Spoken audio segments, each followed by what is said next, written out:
Halo, assalamualaikum warahmatullahi wabarakatuh. Selamat sore ya buat teman-teman semuanya, khususnya yang selalu menantikan video-video terbaru di channel Medi Brony ya.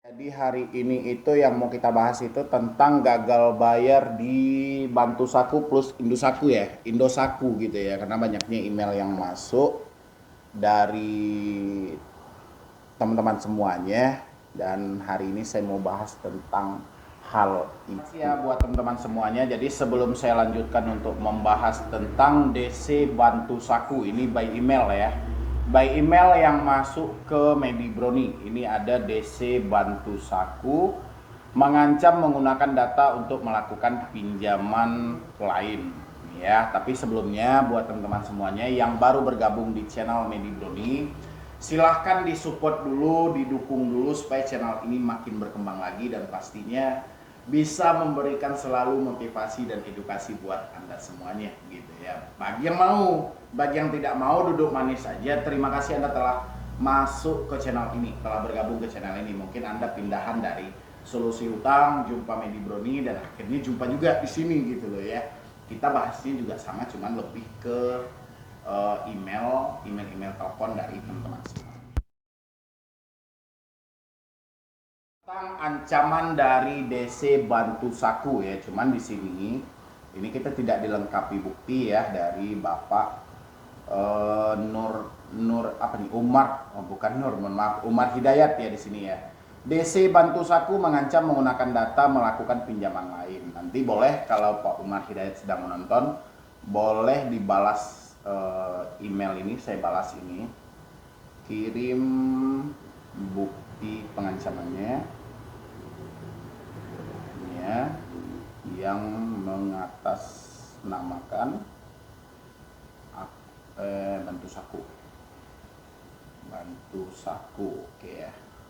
Udah kita balas, kita baca dulu ini. Hai Bang, minta pencerahannya, saya Umar Hidayat. Karena kesalahan sendiri saya menjadi nasabah Galbay di 8 aplikasi.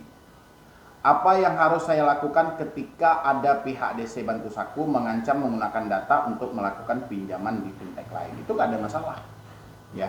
Ancaman mereka kalau sempat hal itu terjadi, misalnya Anda tidak meminjam nih di aplikasi A, tiba-tiba ada penagihan, nanti kan kita bisa minta itu paymentnya seperti apa, riwayat pengiriman awal ini kemana nih ya, kemana dana ini dikirimkan, itu kan gampang-gampang aja. Jadi kalau misalnya ada hal seperti itu, berarti kita bisa vonis ini terjadi di Bantu Saku, karena kan mereka yang mencapit hal itu.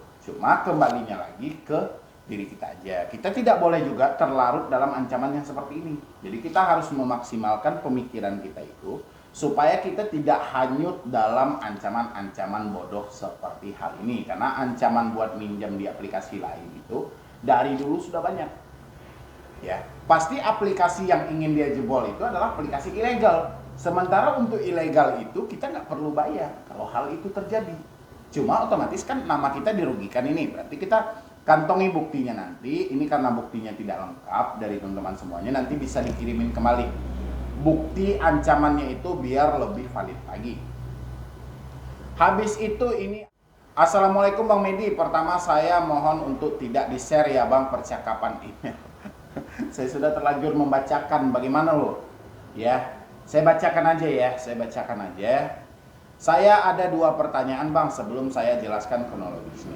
Saya ada pinjaman di salah satu pinjaman online legal terdaftar OJK dan AFPI atas nama pinjam duit yang jatuh tempo tanggal 20 Juli 2022. 3 hari sebelum jatuh tempo tanggal 17 Juli 2022, saya ditelepon dan saya angkat untuk menjelaskan dan bernegosiasi bahwa saya tidak bisa bayar tepat waktu dan saya baru bisa bayar 5 hari setelah masa jatuh tempo. Oke. Karena anggota keluarga saya ada yang terindikasi COVID tanpa gejala, jadi harus dikarantina mandiri. Namun desk kolektor mengatasnamakan dengan jelas via percakapan telepon dengan membentak, COVID apa? COVID udah nggak ada, jangan bikin-bikin alasan, sudah bosan saya dengar alasan COVID. Oke. Dan makian-makian lainnya selama proses penelponan. Pertama, bagaimana saya harus menyikapi kejadian tersebut seperti membuat laporan ke OJK atau AFPI atas pernyataan desk kolektor. Kedua, apakah saya berkewajiban untuk tetap menanggapi panggilan desk kolektor yang attitude-nya, penagihannya tidak baik dan tidak dapat diajak negosiasi, padahal saya sudah punya itikat baik di awal dan apa risikonya. Sampai hari ini nomor yang sama tetap menghubungi saya terus sampai 8 kali sehari. Oke.